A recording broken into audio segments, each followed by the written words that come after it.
Good evening all and welcome. Tonight is the final episode of our June content bonanza. I hope you've enjoyed it as much as I have. Tonight for your listening pleasure, I have some trucker stories, but be warned, a few of these are particularly graphic. As you can imagine, driving on the road for long stretches of time leads you to see some pretty horrific things. With that being said, why not join me and find out what these are? Oh, and if you're interested in supporting me financially, please check out my Patreon page for more details. And let the darkness take control. I spent 17 years hauling freight across the country. But there's one trip I'll never forget. It was my last route before a long break. I had been on the road for nearly 10 hours, making my way from the northern desert down towards the coast.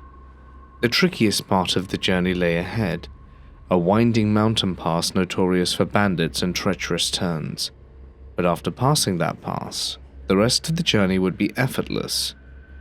Before tackling the mountains, I pulled into a small roadside store to grab some snacks and a cold drink. As I climbed back into the cab, a young woman approached me. She was beautiful, with long dark hair. "Excuse me, sir. Would you mind giving me a ride just up the road? It's my home there, it's not far." I hesitated for a moment.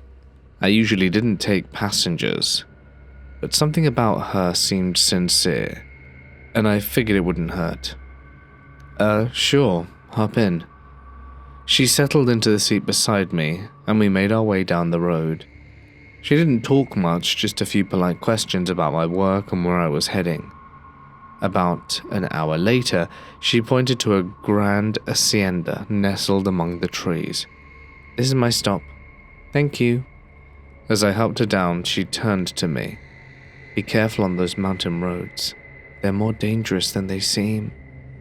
And before I could react, she leaned in, kissed me on the cheek and whispered, "I'll be waiting for you when you return." I laughed and tipped my hat. "A beauty like you, I might make the trip back even faster." She smiled but didn't say anything else and just walked towards the house, disappearing through the heavy wooden doors. I shook off the strange feeling creeping up my spine and got back on the road. The mountain pass was every bit as dangerous as I expected. Tight curves, sheer drops, and a fog that settled thick. But I took it slow, kept my focus, and after a few tense hours, I cleared the mountains and made my final delivery. On my way back, I couldn't stop thinking about her. Something about the whole encounter felt off. So when I reached the hacienda again, this time in broad daylight, I decided to stop. I knocked on the heavy wooden door, and a few moments later, an older gentleman answered. "Excuse me, sir. I gave a young lady a ride here the other night. She said her family was waiting for her, just wondered if she was around." The man's face went pale. What did she look like?" I described her dark hair, her delicate features, the way she spoke. "Oh, that sounds like my daughter. She passed away on the mountain pass a few years ago. Her bus went over the side." A cold shiver ran through me.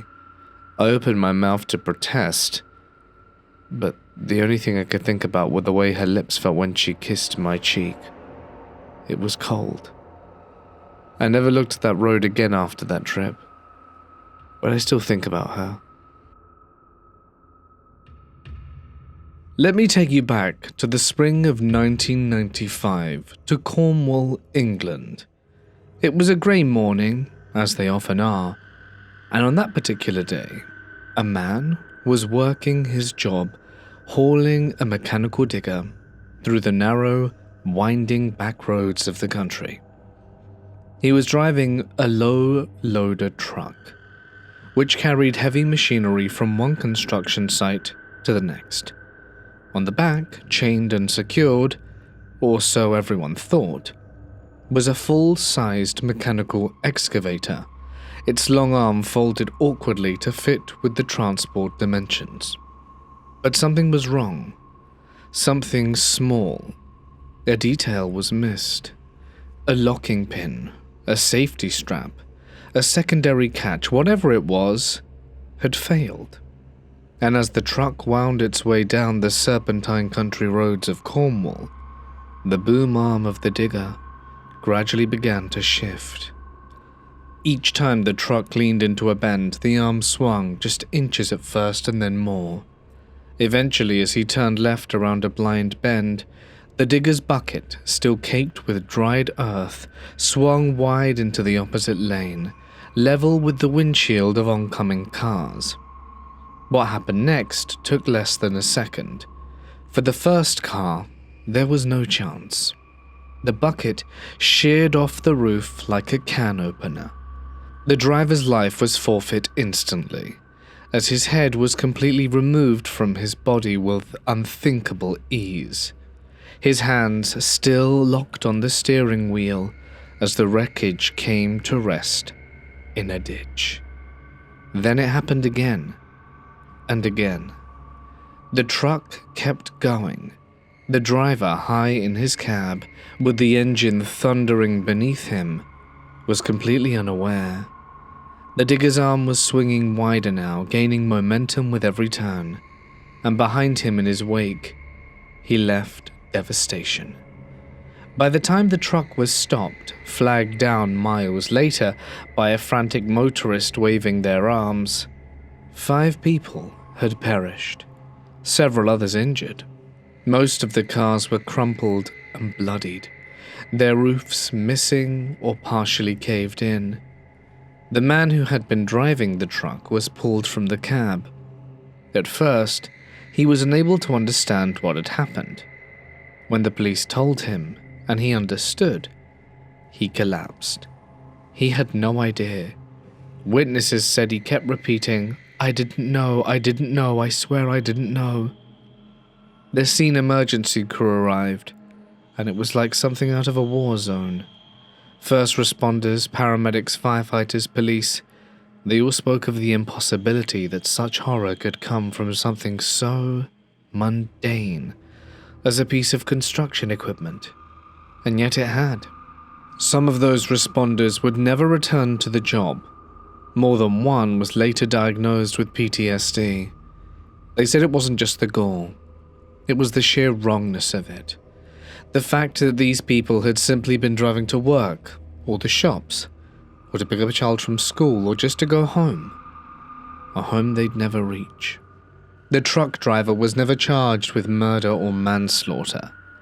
It was declared a tragic accident, but that didn't mean he walked away.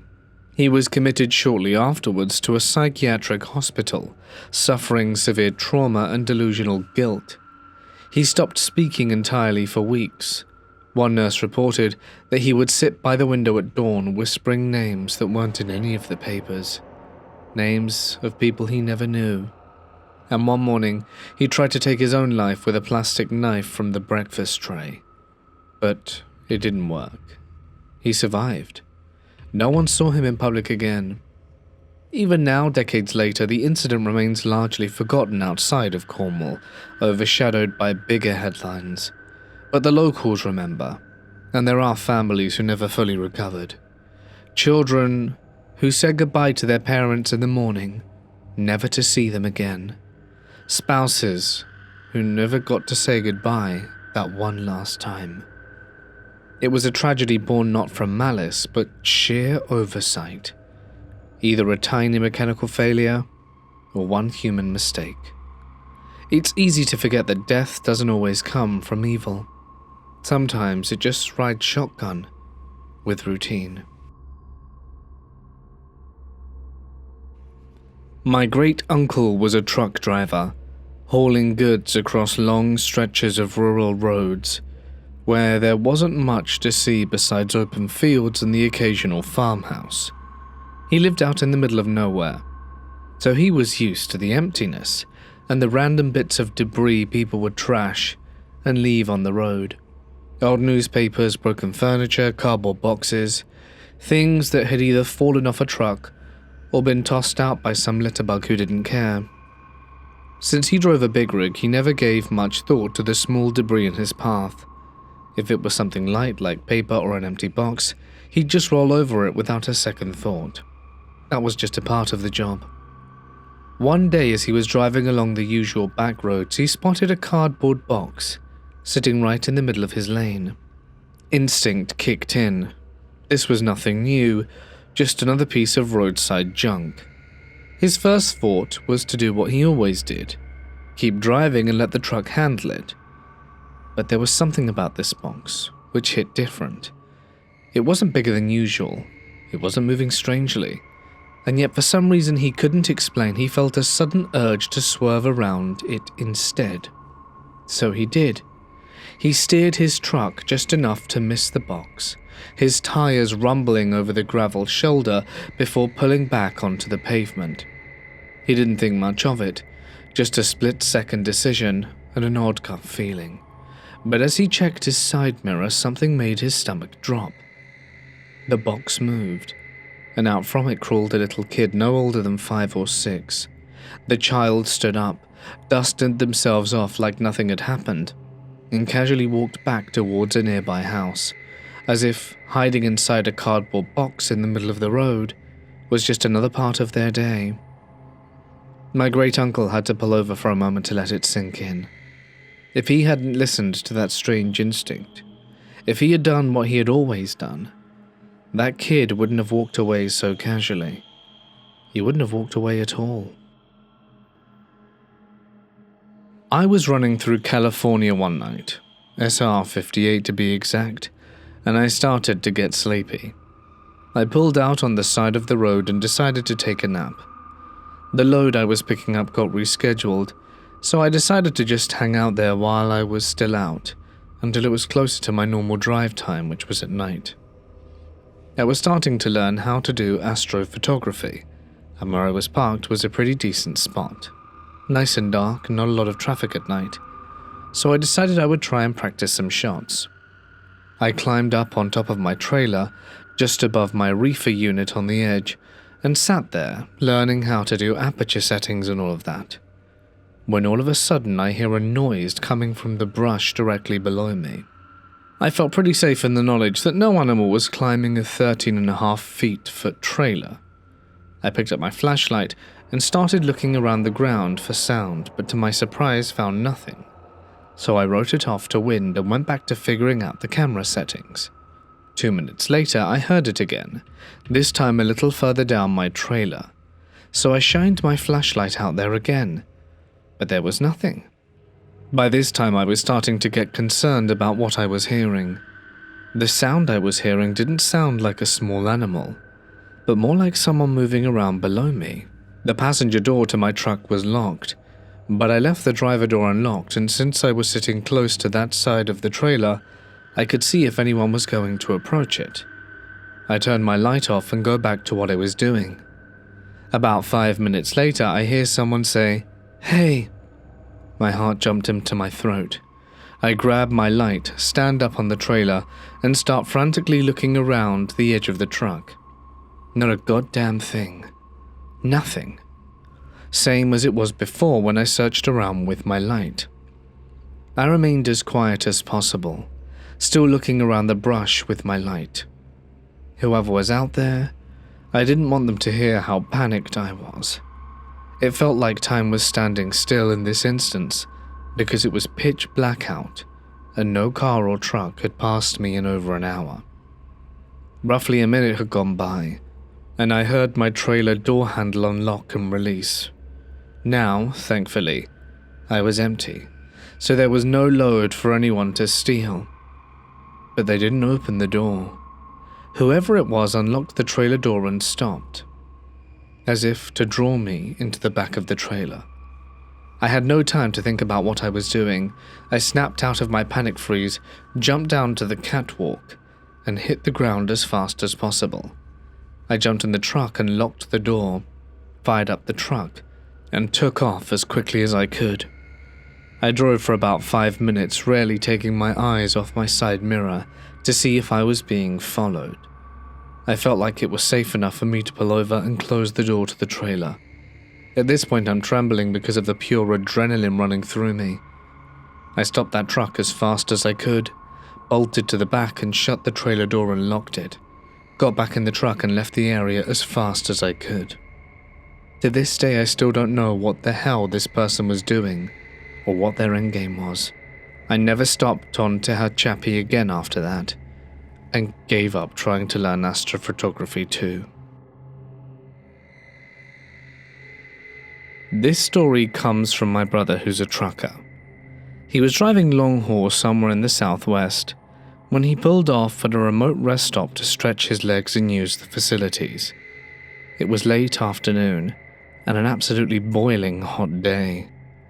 As he walked back to his truck, he noticed a woman nearby, middle-aged and dressed in an oversized pink t-shirt, unloading a mess of small dogs from a bright pink Jeep. 4, maybe 5 of them. They're all barking and yapping at the end of their tangled leashes. The woman was talking to them, and strangely enough, having an animated full-on conversation. Too animated. My brother didn't think much of it at the time. Just another eccentric person on the road. He tended to mind his business. He got back into his truck, pulled out onto the freeway, and settled into the endless rhythm of the drive. But a few minutes later he saw the pink Jeep in his side mirror. It came screaming up the highway, swerving between lanes, and then without warning cut a hard left. Without signaling. It hit the dirt medium at full speed and rolled, not once, but about 3 to 4 times. The vehicle crumpled like a soda can and dust exploded into the air. Dogs were flung like rag dolls.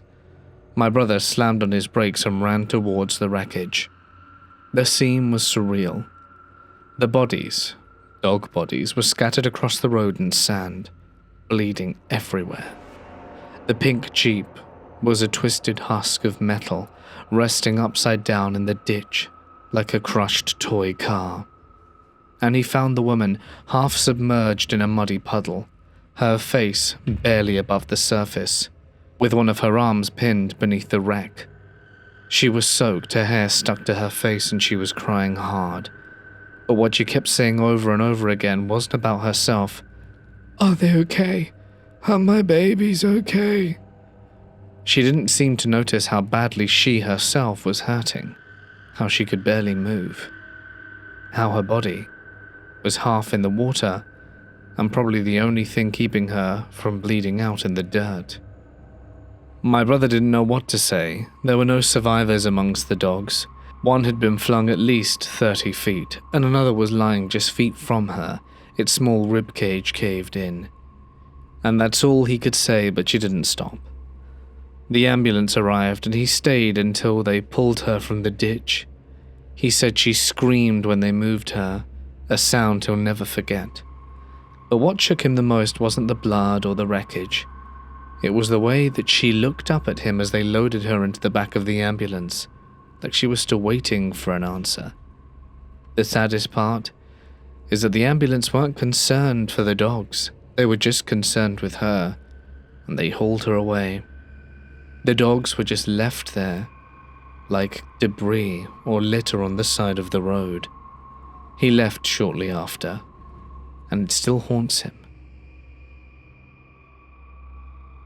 I've been driving trucks for a long time, and there's not much that rattles me. But there's one place just outside of Cedar City that I refuse to load at after dark anymore. The company I drive for picks up PVC and cast iron pipes at a yard on the outskirts of town. It's a 24-hour drop and hook operation, meaning I can load up any time, even when the place is deserted.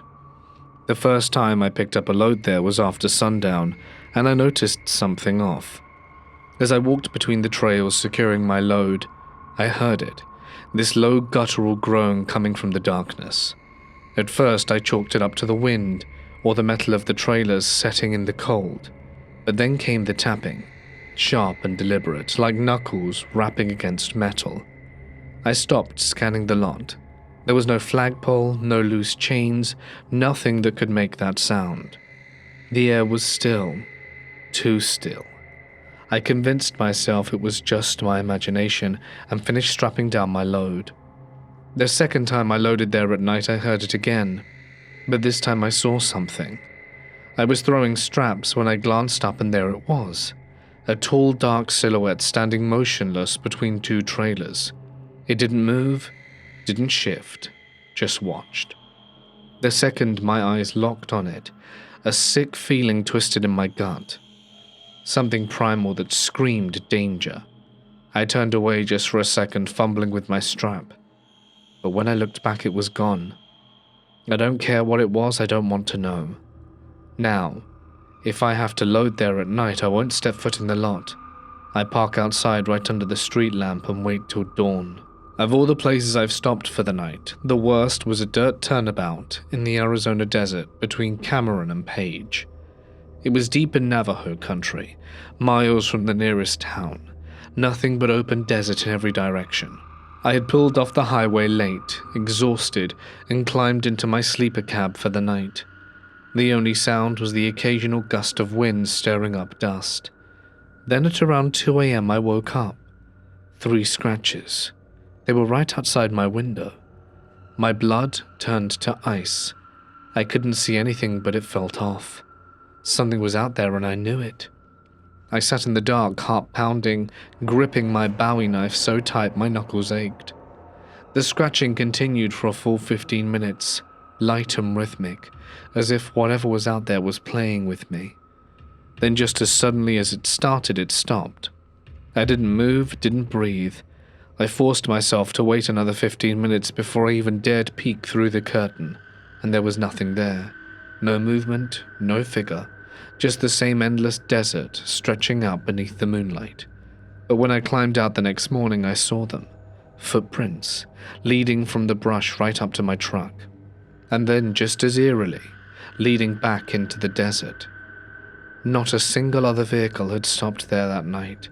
No other sign of life, just those footprints, then slipped away into the sand before I could see it. I don't stop there anymore. Now I always pull into a small truck stop in Cameron instead, because whatever was out there that night, I know I don't want to meet it again. I used to live in Monterrey, Nuevo León about 20 years ago, and a few times a year I'd drive up to the border to visit family and take care of some business, bank matters, property paperwork, things I couldn't handle remotely. What I do remember, though, is that strange things happen on Mexican highways at night. Scary things.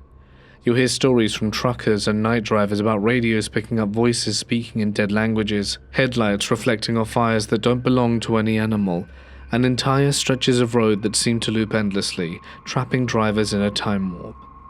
But the worst stories aren't supernatural. They're real. Convoys of unmarked trucks that force you off the road, fake accidents used as bait for unsuspecting Good Samaritans, and bodies dumped on the roadside left as warnings. That time I was driving through Tamaulipas, near Miguel Alemán, making decent time on a desolate stretch of road when I spotted flashing lights ahead. A checkpoint. No big deal. I'd been there plenty of times. I slowed down and rolled to a stop as a group of armed men stepped into view. They were wearing military fatigues, faces unreadable under the dim yellow light of their lamps. One of them gestured for me to get out. Another opened my truck's door and started searching through my things. I wasn't nervous, just annoyed. Standard procedure, I figured. But then I noticed something odd. There were more soldiers below the truck, moving in the tunnels beneath the road. That was unexpected. I didn't even know there were tunnels out here. One of the soldiers in front of me asked routine questions, where I was going, what I was carrying, but something about the way they carried themselves made my skin crawl. They weren't in a hurry, and yet they weren't relaxed either. It was like they were waiting for something. Eventually they waved me on. I didn't question it, muttered a quick gracias, and drove off. It wasn't until I got to the border that I mentioned the checkpoint to an officer, and he gave me a puzzled look. "There's no checkpoint in that area," he said. I still don't know who those men were or what they were doing under that road. Maybe I don't want to know. Moral of the story? Sometimes the things you can't explain are best left that way. Back in 2003, I was out on a long solo run through the Southwest, hauling bulk paper goods out of Louisiana. My route had me winding north along the rim roads, heading towards the Grand Canyon, rolling through a long stretch of desert. It was around 8:30 in the morning, and I remember that clearly because I just cracked open a fresh thermos of coffee, turned on the old CB and was trying to pick up chatter. Barely any traffic out, just me and the highway. Then, somewhere out of Flagstaff, an ambulance came flying by in the opposite lane, lights cutting through the morning air, sirens howling. And not 5 minutes later, I came up onto it. This wasn't your typical wreck. There was a long, ragged debris field, paper everywhere, fluttering in the breeze like snow in hell. Flyers, brochures, display material, the stuff you'd see at a conference table in a trade show, plastic racks, business cards, and at the very end of the path about 100 feet off the road was a minivan, or what used to be one. The doors were gone, ripped off or blown open, and the van was twisted sideways in the sand. Seats were still bolted inside, oddly untouched, like the whole thing had slowly been peeled open. And that's when I saw her. She was lying in the gravel off the shoulder, maybe 20 yards from the wreck.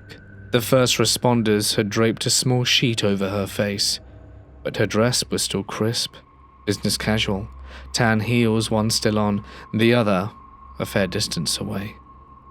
Her arms were laid out, palms up. She wasn't old, maybe in her early 40s. Someone's mum, maybe someone's wife, or someone's boss. She looked like she'd gotten up that morning, showered, done her hair, maybe ironed her clothes, like she had somewhere important to be. I could see the way her body landed. It was clear she was ejected, thrown through the windshield like a rag doll. No seatbelt, not even close. I pulled off and stepped out the cab. There wasn't anything I could do, though. There were already a few people standing around, the EMTs and a couple of good Samaritans who looked like they wished they hadn't stopped. Everyone stood in a weird circle, not speaking. It was one of the loneliest damn things I've ever seen. I got back in my truck eventually and kept moving. You can't dwell on this too long when you're on the clock, but I couldn't stop thinking about her. Some nights my thoughts wander back to her. I don't even know what made her crash. Maybe she was putting on a last bit of makeup. Maybe her phone buzzed and she thought to reach for it in that pivotal moment when she lost control. Or any number of reasons. She looked down for just a second. And for doing so, she was gone. I never knew her name, never knew anything about her. But it still plays on my mind. I've been a trucker for a while, and I've seen my fair share of weird stuff, but nothing ever unsettles me quite like this night outside of Reno, Nevada. I was running ahead of schedule, so I figured I'd park and catch a few hours of sleep before my 6 a.m. delivery. The facility was way off the freeway, down this old, worn-out road that felt more abandoned than active. I pulled into the lot around 1 a.m. with not a soul in sight. The place was locked up tight, pitch dark and dead silent. No problem, I'd slept in weirder places. I parked off to the side, killed the engine, locked up, and climbed into my sleeper. At first everything was normal, just the usual hum of the truck cooling down and the distant rustle of wind. Then I woke up to a knocking. It rattled the whole truck, like someone was pounding on the door with both fists. The kind of knocking that says, "Hey, I know you're in there, open up." My brain snapped awake, heart hammering, as I sat up, ears straining. And then another loud knock, louder than the first. It actually shook the truck. I fumbled for my phone, but my hands felt stiff and clumsy. My first thought was that it was the facility workers, maybe deciding to offload me early. But that didn't feel right. I reached for the door handle and yanked it open. No one was there. I leaned out, looking both ways. The lot was empty. No cars, no movement, nothing. Just the dull glow of the facility's security lights, casting long, eerie shadows. Did I imagine it? I stepped down from the cab, boots crunching against the gravel, and walked towards the back of the trailer, scanning the area. Maybe someone was checking my door seal. Maybe the guard. Still no one. I even checked under my truck, half expecting to see a pair of feet lurking in the shadows, but there was nothing. That's when I noticed the silence. No wind, no distant sound of trucks on the highway, no hum of nearby power lines. A cold chill crept up my spine, my instincts screaming at me to go. I bolted back into my truck, locked the doors and fired up the engine as fast as I could, barely buckled in before shifting into gear. I tore out of that lot like something was breathing down my neck, and I didn't stop driving until I found a truck stop with other people around. I sat there for a long time, heart racing, my logical brain trying to make sense of it. Maybe I imagined the knocking in my sleep, but the truck shaking, that was real. I've delivered to plenty of eerie places in my time on the road, but I've never gone back to that facility after dark, and don't plan to. This happened to my cousin Jeremiah about 10 years ago. He doesn't like talking about it, but when he does, you can tell it still scares him. He was driving a semi-haul down Blackwood Highway at 5 a.m., the road that runs through a pretty empty stretch of Montana. Nothing but trees and the occasional deer. He's driven it plenty of times, so he wasn't too worried, just keeping an eye out for animals. Then up ahead, something crossed the road. At first, he thought it was a deer, so he slowed down. But as he got closer, he realized it was a person, standing in the middle of the highway wearing dirty grey coveralls. But the weirdest part, his head wasn't right. My cousin swears it was a pig head, not a mask, not some prank, a real, raw-looking pig's head, like it had just been hacked off and someone stuck it on his shoulders. The eyes were dark and glossy, and the snout twitched like it was breathing. My cousin panicked. He swerved slightly to go around the guy, but as he did, the man turned and lunged at the truck. He caught a glimpse of his arms reaching for the door handle and heard this horrible noise, like a pig's grunt mixed with a man's scream, and floored it. He didn't check the mirrors, he didn't look back. He drove as fast as he could until he saw the first gas station on the edge of town. Once he got there, he pulled over, heart pounding, and checked the truck. Nothing. No handprints, no footprints, no anything. And he never took that highway again at night. It was around 20 years ago, mid-autumn, late at night, and I was hauling westbound down I-80 in Pennsylvania, coming down Snowshoe Mountain. If you've ever driven that stretch, you'll know how winding and dark it gets. Thick forests pressing up on both sides, no real lights, but the moon and your own damn headlights. I was maybe 2 hours into my night, steady pace, nothing unusual, until a flatbed flew past me. I didn't think much of it. The guy was moving faster than he probably should have been, but he held the lane well enough. His tailgates got smaller and smaller ahead of me until they were just a pair of red dots. Then suddenly they flared bright, brake lights hard. What happened next unfolded in slow motion. The flatbed started swerving violently, fishtailing at 70 miles an hour. It veered left, tires smoking, then right, and shot straight into the grass median. Somehow it stayed upright, but the trailer jackknifed with a gut-wrenching screech, the cab turning inward like it was trying to fold in on itself origami style. I instinctively hit the brakes, heart pounding in my ribs.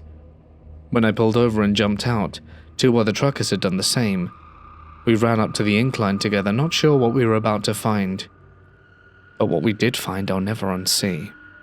The cab was still mostly intact, tilted at an awkward angle, hazard lights blinking in the dark inside the windshield, which was shattered, and the front panel crumpled up like tinfoil. Blood smeared the interior glass, and there inside the cab was a black bear, alive and thrashing. It had come through the windshield, that much was clear from the wet, caved-in glass and the massive smear of fur and blood across the hood. But this thing hadn't died on impact. It survived and was angry. The driver was still strapped to his seat, but barely.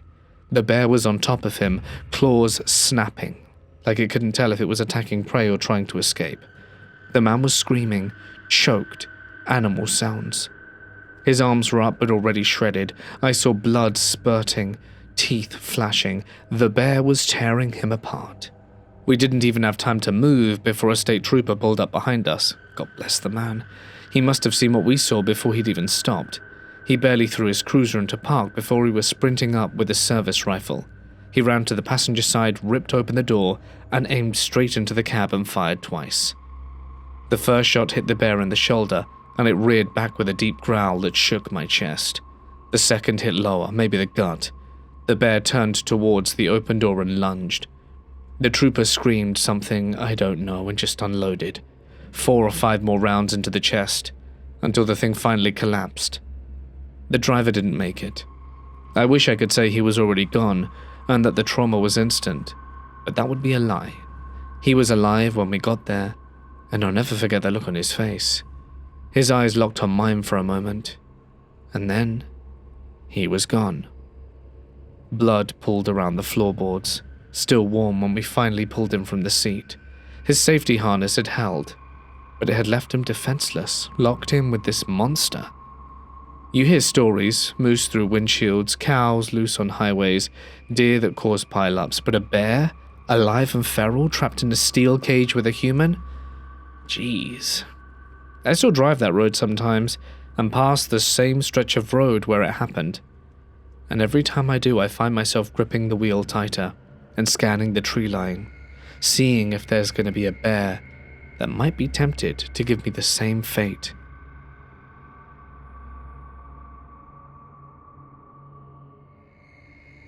Sometime around 2006, I was hauling flatbed, headed through rural Tennessee, somewhere between Memphis and Nashville, but tucked closer to where Mississippi, Alabama, and Tennessee were kind of smeared together. I'd picked up a load of construction material, box, drywall, roofing, something uniform that I needed to strap protectors, and a full tarp job. After getting everything secured, I rolled out. About 5 miles down a winding 2-lane blacktop surrounded by nothing but woods and telephone poles, I noticed the tarp flapping hard in my mirror. Sloppy job, I admitted it. I found a wide gravel shoulder, pulled over, and decided to retarp the entire thing. There were no cars around, no wind except what the truck kicked up, and just the rustle of trees and the faint tickling of the engine cooling. I unhooked the bungees, dragged off the tarp, rolled it up, and climbed back onto the load to reset it. And that's when I noticed the man. He was walking towards me on the same side of the road, maybe a quarter of a mile off. Just him. I didn't stop what I was doing, but kept my eye on him. When I got down to secure the tarp again, I placed my winch bar, an 8-pound, 4-foot chunk of solid metal within easy reach on the trailer. As he got closer, I started picking him apart. He had a mullet, or maybe what used to be one. It looked hacked, like he took scissors to it mid-seizure and gave up halfway. His eyes weren't bloodshot, but something about them didn't line up. His clothes were dirty, layered inappropriately for the weather, and on one of his sneakers the laces were missing. He'd stopped right in front of me and said, "I got a long walk." I nodded. "Yeah, you do," I said, keeping it short. There was nowhere to go in either direction except deeper into the trees. He stared at me for a moment, then turned and continued on. I watched him in the mirror, and as I went back to work, he passed the front of my truck. I relaxed a little, but then he stopped, turned around and walked back. In the same flat tone, "I've got a long walk." I explained I couldn't give rides, company policy, insurance, all of it. And I was sorry. He just nodded again and walked off. I kept an eye on him, and when he was a few hundred feet down the road, I went back to securing the load. But a few minutes later, I looked up, and he was coming back. This time he was closer, maybe 100 feet away and walking fast. At first, I thought he had a phone to his ear, hand raised, mouth moving. But then I realized he wasn't holding anything. He was talking to his own hand and arguing with it. I finished strapping down the tarp, climbed into the cab, locked the doors, and put the winch bar in the passenger seat. My heart was pounding, and I still couldn't figure out what the hell this guy wanted. He got within 10 yards of my truck before I fired it up and dropped it into gear. I didn't wait for traffic, I just pulled out, tires spinning, and as I passed him I glanced down. He had stopped and was staring at me expressionless, like a mannequin, and still holding his hand to his face like a phone. I drove fast and made it to 5th, then 6th, and checked the mirror. No one. The road was now empty behind me. I've seen addicts, drifters, schizophrenics, and you learn to recognize the signs out there, but this guy didn't fit any of that. I wonder what he was doing out there. And I still remember the way he said, "I've got a long walk." I pulled off an exit ramp at around 4 a.m. to settle into my 12-hour break. The night was quiet, the highway nearly empty, and a full moon hung high in the sky. As I scanned my surroundings, I noticed a distinctly human-shaped figure standing in a nearby cornfield. A little eerie, sure, but I brushed it off, probably some old-timer just setting up scarecrows for the grandchildren. I got comfortable in my cab, started watching a few TikToks, and a little while later something flickered in my peripheral vision. I turned off my lights to get a clearer look.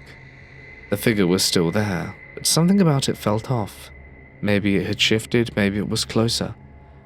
Unease crept up my spine, but I tried to shake it off. The road was empty except for the occasional car passing every 10 minutes or so. Eventually nature called, and as much as I debated using a bottle, I told myself I was being ridiculous. I glanced at the figure one last time. It was exactly where I'd seen it before, so there was no reason to be paranoid. Stepping out, I walked between my truck and the trailer and started taking care of business. But every instinct in my body was screaming at me to look. I fought it, told myself I was overreacting, but I couldn't resist. I turned my head towards the cornfield. It was empty. The figure was gone, and a wave of cold dread hit me. My stomach dropped, and I cut off midstream. I scrambled back into my truck and hit the road without a second thought. I didn't care about the violation and didn't care about anything except getting the hell out of there. 40 minutes later, I pulled into a well-lit crowded Love's and finally let myself breathe. I haven't parked on an exit ramp ever again. I was driving my family home late at night. I was cruising down the interstate after a long day out of town. The roads were mostly empty, pitch black aside from the rhythmic sweep of headlights and the occasional glow of gas stations far off the highway. When out of nowhere, 2 street bikes came flying past us at full throttle. They tore like bullets and were gone before I could blink. My dad, who was sitting in the passenger seat, muttered something about idiots asking for it. I didn't think much of it. People speed all the time. 15 minutes later, we merged onto a connecting interstate. And that's where we saw it. A wall of flashing lights, red, blue, and white, hundreds of them. At first we couldn't tell if it was a construction site or a crash. It looked like chaos. Police, fire trucks, cones, flares scattered across multiple lanes. We slowed to a crawl, and my dad told me to pull over so we could switch drivers. I was still new to highway driving, and he didn't want me to navigate whatever this was. I eased onto the shoulder, put it into park, and we swapped seats. I opened my door, stepped out onto the pavement, and immediately froze. Right there, just a few feet away, was the bottom half of a human leg, still inside the shoe, lying at an angle, like someone had just stepped out of it and vanished. My brain was struggling to accept what my eyes were seeing. It looked like a Halloween prop. Further down the road, past the lights, past the officers waving people through, I saw the crumpled remains of a motorcycle, just shards and metal. And a few feet beyond that, a body covered by a tarp. Or should I say what was left of a body. They said one of the bikers lost control, got thrown into traffic and was run over by a truck going at full speed. There wasn't much left to recover. I used to take turns driving with another driver on long hauls, and as he had poor night vision, I always handled the night shift. One particular night around 2 a.m., we were cruising through northern Wyoming when I had 2 trailer tires blow. With no choice but to pull over, I stopped right near an exit for a place ominously called Whispering Gorge. I woke up my buddy, and we both stepped out to assess the damage. Sure enough, the tires were in shreds. We started making calls to find a repair service that could come out to fix them, but given the remote location, we knew we'd been waiting a while. As we stood there, something caught our attention. A strange glow flickering from the edge of the wood about 30 yards in front of our truck. Now mind you, this was an incredibly desolate area. We hadn't seen another town, or even a hint of light for hours. Yet there it was, a faint, eerie shimmer, pulsing just beyond the tree line. With nothing else to do but wait, curiosity got the best of us, and we decided to check it out. We walked cautiously, eyes locked on the mysterious glow. The closer we got, the stranger the whole thing seemed, and about 10 yards away we saw it, a sheep hanging upside down, suspended between two trees wrapped in fairy lights, the bulbs flickering weakly, casting eerie shadows across the forest floor. We froze, struggling to process what we were witnessing. Was it a real animal or a fake one? And where on earth was the power coming from to light up those fairy lights? We didn't wait to find out. Without a word, we turned and bolted back to the truck. The moment we got in, I fired it up and threw it into gear. I didn't care about the ruined tires. I'd rather ride on rims that linger there another second. We drove 35 miles to the nearest truck stop, the rhythmic thudding of the wrecked rubber our only company. And to this day, I have no idea what the hell we saw. I was driving through eastern Washington on some state roads. There were no rest stops or cities, but I had done the route enough to know there were these massive dirt areas about every 40 miles where you could park safely away from the road. I decided to call it a night and closed my blinds and laid down to watch something on my phone. After roughly an hour, I hear someone try to open the driver's side door. I haven't heard any vehicles on the road the whole time, and I get up to peek out the curtains. As I'm looking out into the blackness of the driver's side window, I hear them try the passenger side door. I peek down from the top of the curtain, but can't see anything, so I start the truck and kick on the lights. I'm fairly freaked out at this point, so I'm still not opening the curtains but peek through the gaps. Nothing. No one standing near either of my doors, or parked within sightline. I take a deep breath and close the sleeper curtains too, because for some reason that's going to make things better, right? After laying back down and convincing myself that something blew against the truck, and it only sounded like the doors, as it was fairly windy outside and a lot of flat ground, I hear what sounds like someone trying to pry open the vents on the sleeper. The door handles start clicking again, and the truck starts shifting like someone's climbing on it. I hit the little alarm button in the sleeper, hoping to spook them off, but it does nothing but add noise to the door handles. Fingers then tap on the windows and chassis, and the hiss of the air coming out of the suspension. Then suddenly it stops. A few moments where I can only hear myself breathing and my heart pounding, before I hear another truck approach and then drive by. I spent the next few hours waiting for whatever it was to come back, but it never did. In the morning I couldn't find any footprints or damage to my truck, but on every window there were tiny human-looking handprints, like a toddler had licked their hand and stuck it to my window, over and over. It happened a few years ago, driving north on I-240 through Memphis. My dad was in the passenger seat fiddling with his phone, and I was behind the wheel, cruising in the fast lane when traffic around us started to slow. We were in a truck, and up ahead across the medium in the southbound lanes, I saw a white Ford F-150 crumpled against the center divider. Behind it, 6 police cruisers, lights flashing but no one in a rush. As we got closer, I saw it. A body hanging halfway out the driver's side window, covered in a tarp or blanket. Just the outline was enough to know. But what caught in my throat were one of the arms, stiff and stretched out from under the covers, like the last thing they tried to do was brace for impact. Blood was smeared all down the side of the white truck. It didn't look like an accident. It looked like a crime scene, like something brutal had happened fast and merciless. I slowed slightly, instinctively, my stomach twisting. Dad noticed the change in speed and looked up from his phone. "No, don't look." But it was already too late. He didn't say anything, neither of us did. We just kept driving. We never talked about it. Not that night. Not ever. I think the moral of the story, if there even is one, is wear your seatbelt. That's why the guy died. He wasn't wearing his. Be sure to not become just another statistic by failing to wear your own.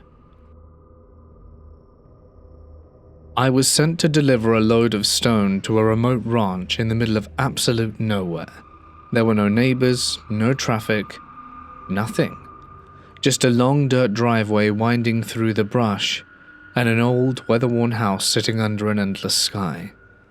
The guy who lived there, creepy as hell. Something about him was off from the moment I stepped out the cab.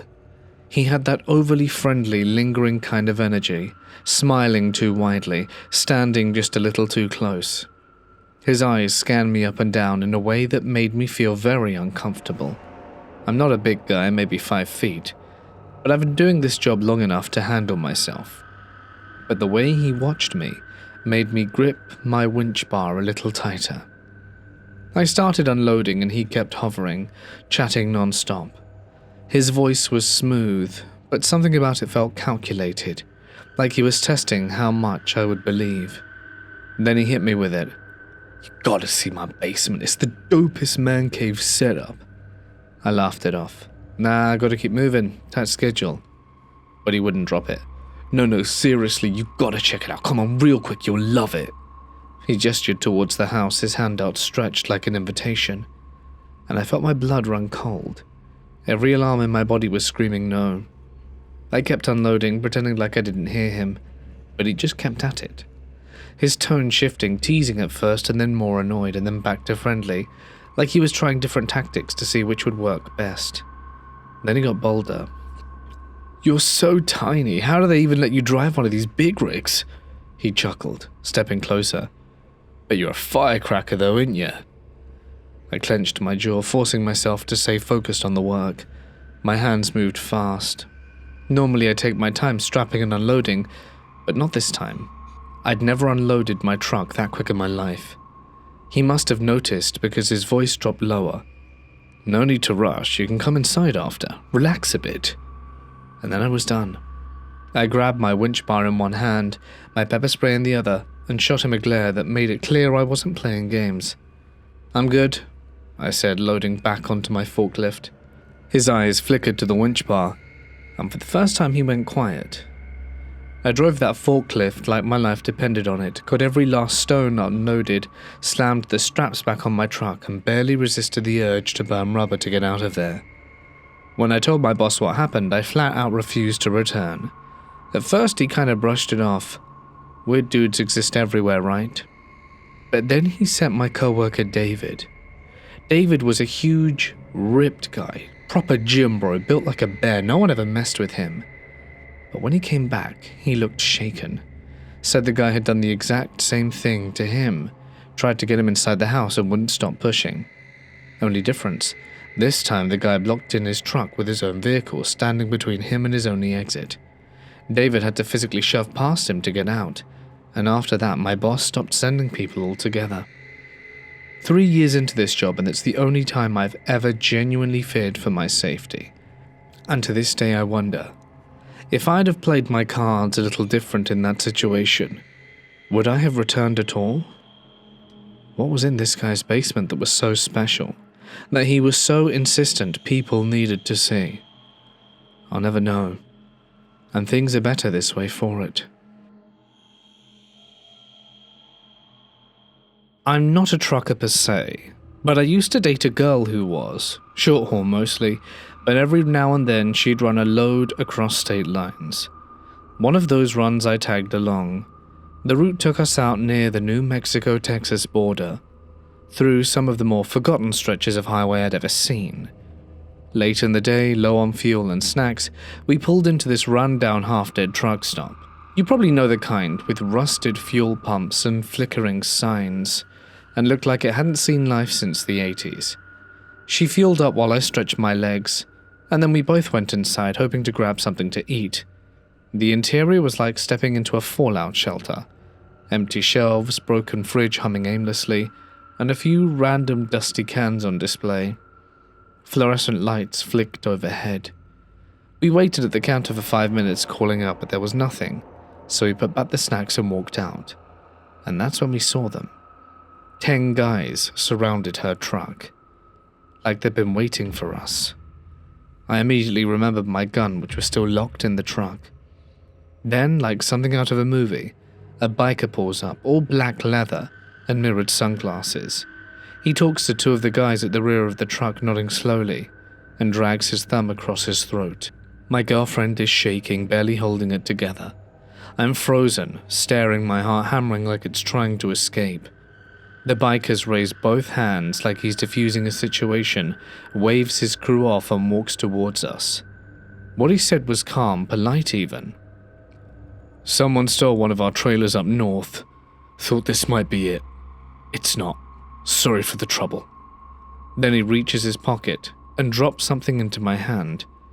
He walks away before I even look down.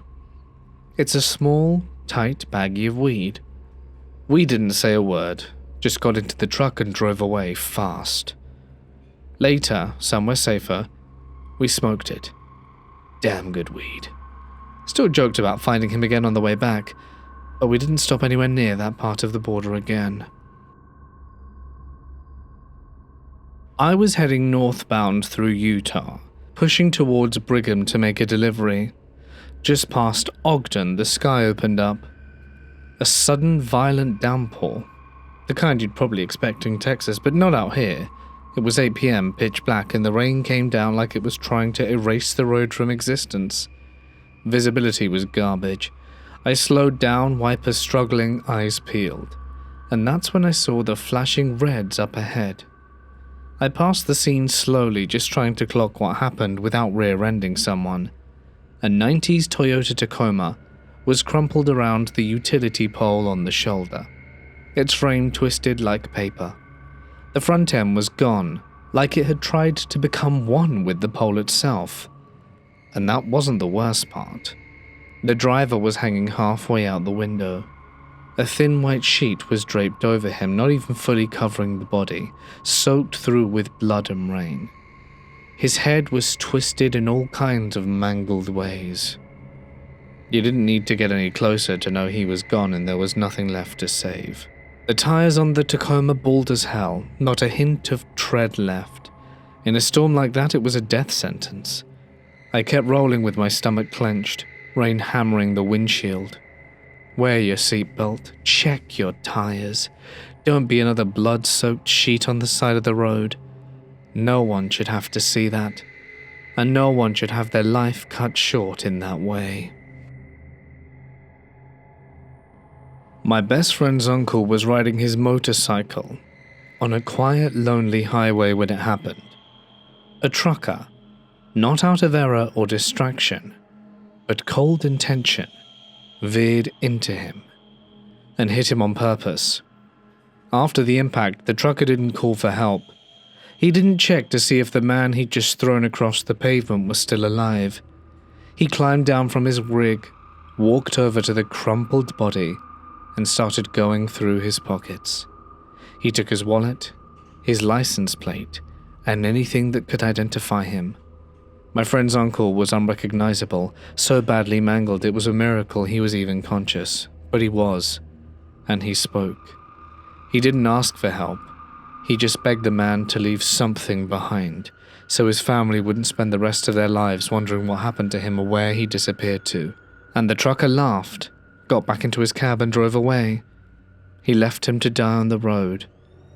But somehow, impossibly, he lived. He's paralyzed from the neck down, a man trapped inside his own body. left to remember every second of what happened. The trauma, the pleading, and the sound of that truck driving off like nothing had happened. Oddly enough, my best friend's father, the brother of the man who was hit, is also a trucker. My job's in their blood. The family has lived with it for a long time. Sometimes the cruelest things aren't accidents.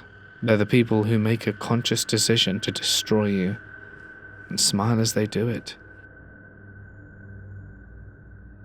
My mum's friend Janice was married to a long-haul trucker called Greg. Greg had been on the road for over 2 decades, and he was the kind of guy who could tell you which state he was in just by the smell of the air at the rest stop. It was a pretty fun trick. His truck was cleaner than most people's kitchens. His second home, really. Well, one night around late fall, Greg was hauling freight through the Midwest. Could have been Kansas, Janice wasn't sure. She just remembered it was one of those endless stretches of flat blacktop under a cloudless sky. It was around 2:30 a.m. when it happened. He was cruising along at a steady 68, music low, sipping on lukewarm gas station coffee, trying to keep the fatigue at bay. Up ahead, he saw something pretty typical for that time of night. A car pulled over on the shoulder, hazard lights blinking in the dark. Greg clocked it early. He always did. He knew to keep his eyes peeled. People broke down, people ran out of gas, nothing strange about that. But then just as he was drawing even with a parked car, the driver's side door flew open and a man stepped out. Not walked out, jumped right into Greg's lane. He had no chance, no time to brake, no room to swerve. I don't know if you know much about trucks, but in order to get them to brake it takes time because those things are heavy. The man hit the front grille with a sickening thud. Greg said the world went silent for a moment. Then his hands were gripping the steering wheel tighter than they ever had before, his heart racing, adrenaline surging. He brought the truck to a screeching halt, a short distance after down the road. He just sat there staring into the night. When the police arrived, they found the body sprawled across the median. The man had died on impact instantly. No ID, no note, no explanation. Just a dead man in a car left behind with its hazards blinking. Greg wasn't charged, of course. It wasn't his fault. He couldn't have stopped even if he'd have seen it coming. But that didn't matter. He started having nightmares. Flashes of headlights that thud, the sound of the door creaking open, and the empty eyes of the man stepping into his final moment. He said he replayed it over and over in his head like a film reel.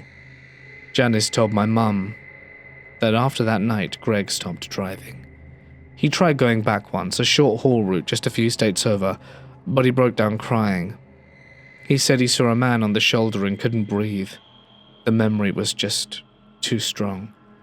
Eventually the company let him go, not in a cruel way, but because he couldn't do it anymore. He couldn't be trusted behind the wheel, not with freight, not with himself. He wasn't the same man after that.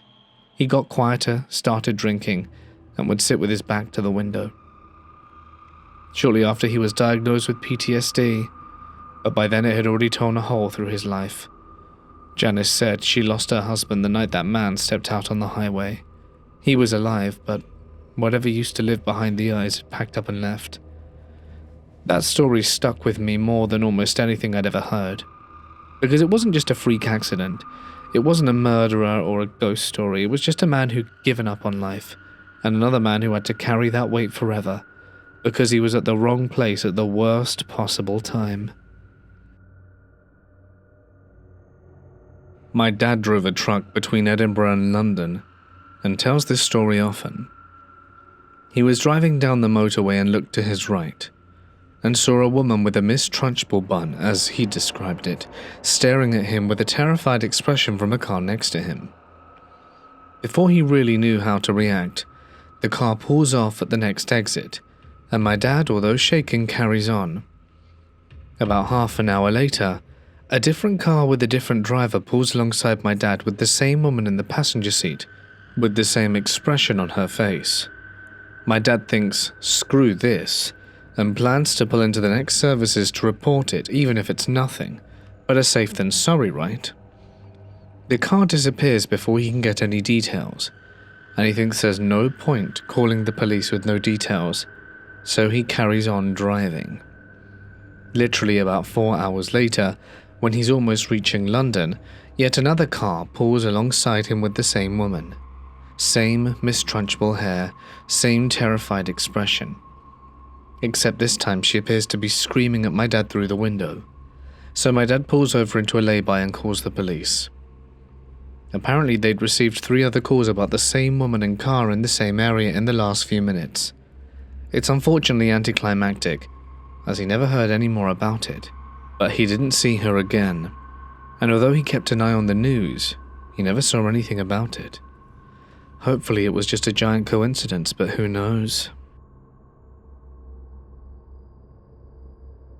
Hey guys, it's Mort here, and thank you so much for listening. I hope that you have enjoyed tonight's collection of trucker stories.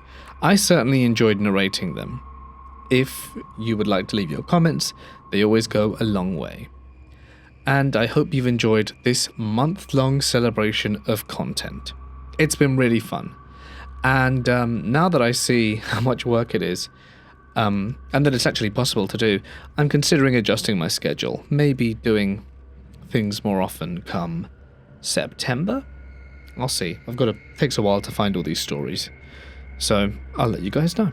I'll see you tomorrow for the compilation, and then I'll be back on Tuesday. Which topic I can't say for sure, but I'll let you know soon. Until then guys, stay awesome, and I'll see you in the next one. Good night.